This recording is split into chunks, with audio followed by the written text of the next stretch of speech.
नमस्कार दोस्तों, आइए जानते हैं मुंशी प्रेमचंद जी की कहानी नरक का मार्ग। अगर आपको ये कहानी पसंद आए तो वीडियो को लाइक, चैनल को सब्सक्राइब जरूर करें। ये कहानी एक ऐसी स्त्री की है जिसका विवाह एक बूढ़े आदमी से करा दिया जाता है। आइए जानते हैं इस कहानी को। रात भक्तमाल पढ़ते पढ़ते न जाने कब नींद आ गई। कैसे कैसे महात्मा थे जिनके लिए भगवत प्रेम ही सब कुछ था, इसी में मग्न रहते थे। ऐसी भक्ति बड़ी तपस्या से मिलती है। क्या मैं वह तपस्या नहीं कर सकती? इस जीवन में और कौन सा सुख रखा है? आभूषणों से जिसे प्रेम हो जाने, यहाँ तो इनको देखकर आंखें फूटती है। धन दौलत पर जो प्राण देता हो वह जाने, यहाँ तो इसका नाम सुनकर ज्वर सा चढ़ आता है। कल पगली सुशीला ने कितनी उमंगों से मेरा श्रृंगार किया था, कितने प्रेम से बालों में फूल गूंथे। कितना मना करती रही, न मानी। आखिर वही हुआ जिसका मुझे भय था। जितनी देर उसके साथ हंसी थी, उससे कहीं ज्यादा रोई। संसार में ऐसी भी कोई स्त्री है जिसका पति उसका श्रृंगार देखकर सिर से पांव तक जल उठे? कौन ऐसी स्त्री है जो अपने पति के मुंह से ये शब्द सुने, तुम मेरा परलोक बिगड़ोगी और कुछ नहीं, तुम्हारे रंग धन कह देते हैं, और मनुष्य उसका दिल विष खा लेने को चाहे? भगवान, संसार में ऐसे भी मनुष्य हैं।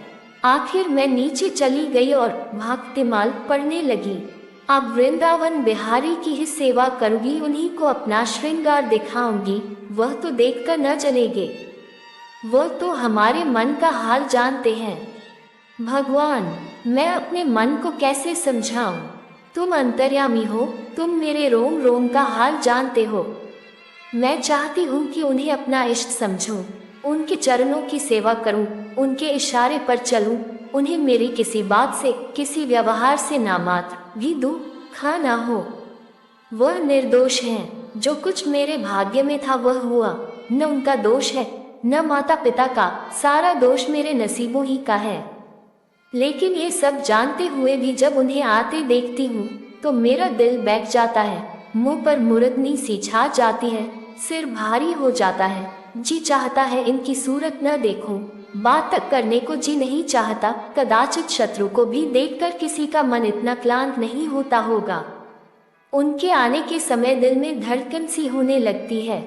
दो एक दिन के लिए कहीं चले जाते हैं तो दिल पर से बोझ उठ जाता है।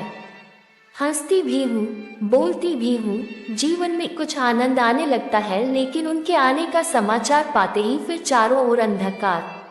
चित्त की ऐसी दशा क्यों है, यह मैं नहीं कह सकती। मुझे तो ऐसा जान पड़ता है कि पूर्व जन्म में हम दोनों में बैर था।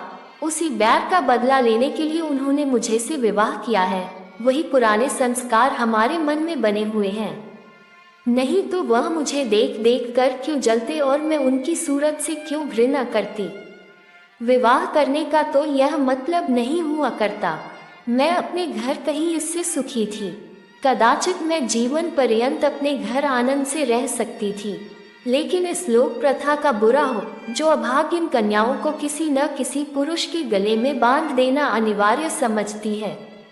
वह क्या जानता है कि कितनी युवतियां उसके नाम को रो रही है, कितने अभिलाषाओं से लहराते हुए कोमल हृदय उसके पैरों तल रौंदे जा रहे हैं। युवती के लिए पति कैसी कैसी मधुर कल्पनाओं का स्रोत होता है। पुरुष में जो उत्तम है, श्रेष्ठ है, दर्शनीय है, उसकी सजीव मूर्ति इस शब्द के ध्यान में आते ही उसकी नजरों के सामने आकर खड़ी हो जाती है। लेकिन मेरे लिए ये शब्द क्या है?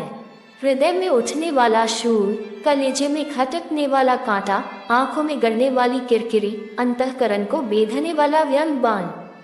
सुशीला को हमेशा हंसते देखती हूँ। वह कभी अपनी दरिद्रता का गिला नहीं करती।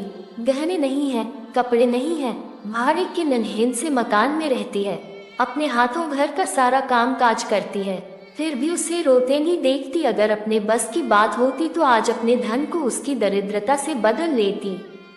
अपने पतिदेव को मुस्कुराते हुए घर में आते देखकर उसका सारा दुख दारिद्र्य छूमंतर हो जाता है, छाती गज भर की हो जाती है। उसके प्रेमालिंगन में वह सुख है जिस पर तीनों लोक का धन न्यौछावर कर दूं। आज मुझसे जबत न हो सका। मैंने पूछा, तुमने मुझसे किस लिए विवाह किया था? ये प्रश्न महीनों से मेरे मन में उठता था, पर मन को रोकती चली आती थी। आज प्याला छलक पड़ा। ये प्रश्न सुनकर कुछ बौखला से गए, बगले झांकने लगे, खीसे निकाल कर बोले, घर संभालने के लिए, गृहस्थी का भार उठाने के लिए, और नहीं क्या भोग विलास के लिए। घरनी के बिना यह आपको भूत का डेरा सा मालूम होता था। नौकर चाकर घर की संपत्ति उड़ाए देते थे। जो चीज जहां पड़ी रहती थी, कोई उसको देखने वाला न था। तो अब मालूम हुआ कि मैं इस घर की चौकसी के लिए लाई गई हूँ। मुझे इस घर की रक्षा करनी चाहिए और अपने को धन्य समझना चाहिए कि यह सारी संपत्ति मेरी है। मुख्य वस्तु संपत्ति है, मैं तो केवल चौकीदारिन हूँ। ऐसे घर में आज ही आग लग जाए। अब तक तो मैं अनजान में घर की चौकसी करती थी, जितना वह चाहते हैं उतना न सही, पर अपनी बुद्धि के अनुसार अवश्य करती थी। आज से किसी चीज को भूलकर भी छूने की कसम खाती हूँ। यह मैं जानती हूँ, कोई पुरुष घर की चौकसी के लिए विवाह नहीं करता, और इन महाशय ने चिढ़कर यह बात मुझसे कही। लेकिन सुशीला ठीक कहती है, इन्हें स्त्री के बिना घर सुना लगता होगा, उसी तरह जैसे पिंजरे में चिड़िया को न देखकर पिंजरा सूना लगता है। ये हम स्त्रियों का भाग्य। मालूम नहीं इन्हें मुझ पर इतना संदेह क्यों होता है। जब से नसीब इस घर में लाया है, इन्हें बराबर संदेह मूलक कटाक्ष करते देखती हूँ। क्या कारण है? जरा बाल गुथवा कर बैठी और यह होठ चबाने लगे। कहीं जाती नहीं, कहीं आती नहीं, किसी से बोलती नहीं, फिर भी इतना संदेह। यह अपमान असह्य है। क्या मुझे अपनी आबरू प्यारी नहीं? यह मुझे इतनी छिछोरी क्यों समझते हैं? इन्हें मुझ पर संदेह करते लज्जा भी नहीं आती। काना आदमी किसी को हंसते देखता है तो समझता है लोग मुझी पर हंस रहे हैं। शायद इन्हें भी यही वहम हो गया है कि मैं इन्हें चिढ़ाती हूँ। अपने अधिकार के बाहर से बाहर कोई काम कर बैठने से कदाचित हमारे चित्त की यही वृत्ति हो जाती है।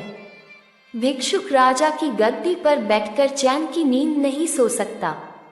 उसे अपने चारों तरफ शुद्ध दिखाई देंगे। मैं समझती हूँ सभी शादी करने वाले बुढ़ों का यही हाल है। आज सुशीला के कहने से मैं ठाकुर जी की झांकी देखने जा रही थी। अब ये साधारण बुद्धि का आदमी भी समझ सकता है कि फुहर बहू बनकर बाहर निकलना अपनी हंसी उड़ाना है, लेकिन आप उसी वक्त न जाने किधर से टपक पड़े और मेरी ओर तिरस्कारपूर्ण नेत्रों से देखकर बोले, कहाँ की तैयारी है? मैंने कह दिया, जरा ठाकुर जी की झांकी देखने जाती हूँ। इतना सुनते ही त्योरियां चढ़ाकर बोले, तुम्हारे जाने की कुछ जरूरत नहीं। जो अपने पति की सेवा नहीं कर सकती, उसे देवताओं के दर्शन से पुण्य के बदले पाप होता। मुझसे उड़ने चली हो। मैं औरतों की नस नस पहचानता हूँ। ऐसा क्रोध आया कि बस अब क्या कहूँ। उसी दम कपड़े बदल डाले और प्रण कर लिया कि अब कब दर्शन करने जाऊंगी। इस अविश्वास का भी कुछ ठिकाना है। न जाने क्या सोचकर रुक गई। उनकी बात का जवाब तो यही था कि उसी क्षण घर से चल खड़ी हुई होती, फिर देखती मेरा क्या कर लेते। इन्हें मेरा उदास और विमन रहने पर आश्चर्य होता है। मुझे मन में कृतघ्न समझते हैं। अपनी समझ में इन्होंने मरे से विवाह करके शायद मुझ पर एहसान किया है। इतनी बड़ी जायदाद और विशाल संपत्ति की स्वामिनी होकर मुझे फूले न समाना चाहिए था। आठों पहर का यशगान करते रहना चाहिए था। मैं ये सब कुछ न करके उल्टे और मुंह लटकाए रहती हूँ। कभी कभी बेचारे पर दया आती है। यह नहीं समझते कि नारी जीवन में कोई ऐसी वस्तु भी है जिसे देखकर उसकी आंखों में स्वर्ग भी नरकतुल्य हो जाता है। 3 दिन से बीमार हैं। डॉक्टर कहते हैं बचने की कोई आशा नहीं, निमोनिया हो गया है। पर मुझे न जाने क्यों इनका गम नहीं है। मैं इनती वज्र हृदय कभी न थी। न जाने वह मेरी कोमलता कहाँ चली गई। किसी बीमार की सूरत देखकर मेरा हृदय करुणा से चंचल हो जाता था। मैं किसी का रोना नहीं सुन सकती थी। वही मैं हूँ कि आज 3 दिन से उन्हें बगल के कमरे में पड़े कराहते सुनती हूँ और एक बार भी उन्हें देखने न गई। आंखों में आंसू का जिक्र ही क्या। मुझे ऐसा मालूम होता है इनसे मेरा कोई नाता ही नहीं, मुझे चाहे कोई पिशाचनी कहे चाहे कुलटा, पर मुझे तो ये कहने में लेश मात्र भी संकोच नहीं है कि इनकी बीमारी से मुझे एक प्रकार का ईर्ष्या में आनंद आ रहा है।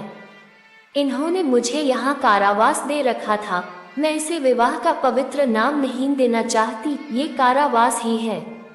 मैं इतनी उदार नहीं हूँ कि जिसने मुझे कैद में डाल रखा हो उसकी पूजा करूँ, जो मुझे लात से मारे उस पैरों का चूमूं। मुझे तो मालूम हो रहा था ईश्वर इन्हें इस पाप का दंड दे रहे हैं। मैं निस्संकोच होकर कहती हूँ कि मेरा इनसे विवाह नहीं हुआ है।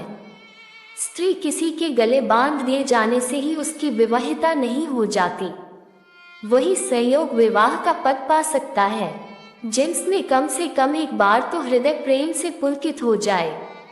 सुनती हूँ महाशय अपने कमरे में पड़े पड़े मुझे कोसा करते हैं, अपनी बीमारी का सारा बुखार मुझ पर निकालते हैं, लेकिन यहाँ इसकी परवाह नहीं। जिसका जी चाहे जायदाद ले, धन ले, मुझे इसकी जरूरत नहीं। आज 3 दिन हुए मैं विधवा हो गई, कम से कम लोग यही कहते हैं। जिसका जो जी चाहे कहे, पर मैं अपने को जो कुछ समझती हूँ वह समझती हूँ। मैंने चूड़ियाँ नहीं तोड़ी, क्यों तोड़ूं, क्यों तोड़ूं। मांग में सेंदूर पहले भी न डालती थी, अब भी नहीं डालती। बूढ़े बाबा का क्रियाकर्म उनके सुपुत्र ने किया, मैं पास न फटकी। घर में मुझ पर मनमानी आलोचनाएं होती हैं, कोई मेरे गुथे हुए बालों को देखकर नाक सिनकोड़ता है, कोई मेरे आभूषणों पर आंख मटकाता है, यहाँ इसकी चिंता नहीं। उन्हें चिढ़ाने को मैं भी रंग इक्वल्स बिरंगी साड़ियाँ पहनती हूँ और भी बनती संवरती हूँ, मुझे जरा भी दुख नहीं है। मैं तो कैद से छूट गई। इधर कई दिन सुशीला के घर गई। छोटा सा मकान है, कोई सजावट न सामान, चारपाया तक नहीं, पर सुशीला कितने आनंद से रहती है। उसका उल्लास देखकर मेरे मन में भी भांति भांति की कल्पनाएं उठने लगती हैं। उन्हें कुत्सित क्यों कहूँ, जब मेरा मन उन्हें कुत्सित नहीं समझता। इनके जीवन में कितना उत्साह है, आंखें मुस्कुराती रहती हैं, ओठों पर मधुर हास्य खेलता रहता है, बातों में प्रेम का स्रोत बहता हुआ जान पड़ता है। इस आनंद से चाहे वह कितना ही क्षणिक हो, जीवन सफल हो जाता है, फिर उसे कोई भूल नहीं सकता। उसी स्मृति अंत तक के लिए काफी हो जाती है। इस मिजराब की चोट हृदय के तारों को अंतकाल तक मधुर स्वरों में कपित रख सकती है। एक दिन मैंने सुशीला से कहा, अगर तेरे पतिदेव कहीं परदेश चले जाए तो रोते रोते मर जाएगी। सुशीला गंभीर भाव से बोली, नहीं बहन, मरूंगी नहीं, उनकी याद सदैव प्रफुल्लित करती रहेगी, चाहे उन्हें परदेश में बरसों लग जाएं। मैं यही प्रेम चाहती हूँ, इसी चोट के लिए मेरा मन तड़पता रहता है। मैं भी ऐसी ही स्मृति चाहती हूँ जिससे दिल की तार सदैव बजते रहे, जिसका नशा नित्य छाया रहे। रात रोते रोते हिचकियाँ बंध गई। न जाने क्यों दिल भर आता था। अपना जीवन सामने एक बीहड़ मैदान की भांति फैला हुआ मालूम होता था, जहाँ बबूलों के सिवा हरियाली का नाम नहीं। घर फाड़े खाता था, चित ऐसा चंचल हो रहा था कि कहीं उड़ जाऊं। आजकल भक्ति के ग्रंथों की ओर ताकने को जी नहीं चाहता, कहीं सैर करने जाने की भी इच्छा नहीं होती। क्या चाहती हूँ वह मैं स्वयं भी नहीं जानती, लेकिन मैं जो जानती वह मेरा एक एक रोम रोम जानता है। मैं अपनी भावनाओं को संजीव मूर्ति है, मेरा एक एक अंग मेरी आंतरिक वेदना का आर्तनाद हो रहा है। मेरे चित्त की चंचलता उस अंतिम दशा को पहुंच गई है, जब मनुष्य को निंदा की न लज्जा रहती है और न भय। जिन लोभी स्वार्थी माता पिता ने मुझे कुएं में धकेला, जिस पाषाण हृदय प्राणी ने मेरी मांग में सेंदूर डालने का स्वान किया, उनके प्रति मेरे मन में बार बार दुष्कामनाएं उठती हैं। मैं उन्हें लज्जित करना चाहती हूँ। मैं अपने मुंह में कालिख लगाकर उनके मुख में कालिख लगाना चाहती हूँ। मैं अपने प्राणी को उन्हें प्राणंद दिलाना चाहती हूँ। मेरा नारीत्व लुप्त हो गया है। मेरे हृदय में प्रचंड ज्वाला उठी हुई है। घर के सारे आदमी सो रहे हैं थे। मैं चुपके से नीचे उतरी, द्वार खोला और घर से निकली, जैसे कोई प्राणी गर्मी से व्याकुल होकर घर से निकले और किसी खुली हुई जगह की ओर दौड़े। उस मकान में मेरा दम घुट रहा था। सड़क पर सन्नाटा था, दुकानें बंद हो चुकी थी। सहसा एक बुढ़िया आती हुई दिखाई दी। मैं डरी कहीं ये चुड़ैल न हो। बुढ़िया ने मेरे समीप आकर मुझे सिर से पांव तक देखा और बोली, किसकी राह देख रही हो? मैंने चिढ़कर कहा, मौत की। बुढ़िया, तुम्हारे नसीबों में तो अभी जिंदगी के बड़े बड़े सुख भोगने लिखे हैं। अंधेरी रात गुजर गई, आसमान पर सुबह की रोशनी नजर आ रही है। मैंने हंसकर कहा, अंधेरे में भी तुम्हारी आंखें इतनी तेज हैं कि नसीबों की लिखावट पढ़ लेती हैं। बुढ़िया, आंखों से नहीं पति बेटी, आंखों से पढ़ती हूँ। धूप में चूड़े नहीं सफेद किए हैं। तुम्हारे दिन गए और अच्छे दिन आ रहे हैं। हंसो मत बेटी, यही काम करते इतनी उम्र गुजर गई। इसी बुढ़िया की बदौलत जो नदी में कूदने जा रही थी, वे आज फूलों की सेज पर सो रही है। जो जहर का प्याल पीने को तैयार थी, वे आज दूध की कुल्लियां कर रही हैं। इसीलिए इतनी रात गए निकलती हूँ कि अपने हाथों किसी अभागिन का उद्धार हो सके तो करूँ। किसी से कुछ नहीं मांगती, भगवान का दया सब कुछ घर में है। केवल यही इच्छा है उन्हें धन, जिन्हें संतान की इच्छा है उन्हें संतान। बस और क्या कहूँ, वह मंत्र बता देती हूँ कि जिसकी जो इच्छा जो वह पूरी हो जाए। मैंने कहा, मुझे न धन चाहिए न संतान, मेरी मनोकामना तुम्हारे बस की बात नहीं है। बुढ़िया हंसी, बेटी, जो तुम चाहती हो वह मैं जानती हूँ। तुम वह चीज चाहती हो जो संसार में होते हुए स्वर्ग की है, जो देवताओं के वरदान से भी ज्यादा आनंदप्रद है, जो आकाश कुसुम है, गुल का फूल है और अमावस्या का चांद है। लेकिन मेरे मंत्र में वह शक्ति है जो भाग्य को भी संवार सकती है। तुम प्रेम की प्यासी हो, मैं तुम्हें उस नाव पर बैठा सकती हूँ जो प्रेम के सागर में, प्रेम की तनरगों पर क्रीड़ा करती हुई तुम्हें पार उतार दे। मैंने उत्कंठित होकर पूछा, माता तुम्हारा घर कहाँ है? बुढ़िया, बहुत नजदीक है बेटी, तुम चलो तो मैं अपनी आंखों पर बैठा कर ले चलूं। मुझे ऐसा मालूम हुआ कि यह कोई आकाश की देवी है। उसे पीछे चल पड़ी। आह, वह बुढ़िया जिसे मैं आकाश की देवी समझती थी, नरक की डाइन निकली। मेरा सर्वनाश हो गया।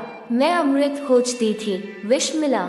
निर्मल स्वच्छ प्रेम की प्यासी थी, गंदे विषाक्त नाले में गिर पड़ी वह वस्तु न मिलनी थी, न मिली। मैं सुशीला का सा सुख चाहती थी, कुलिताओं की विषय वासना नहीं। लेकिन जीवन पथ में एक बार उल्टी राह चलकर फिर सीधे मार्ग पर आना कठिन है। लेकिन मेरे अध पतन का अपराध मेरे सिर नहीं, मेरे माता पिता और उस बूढ़े पर है जो मेरा स्वामी बनना चाहता था।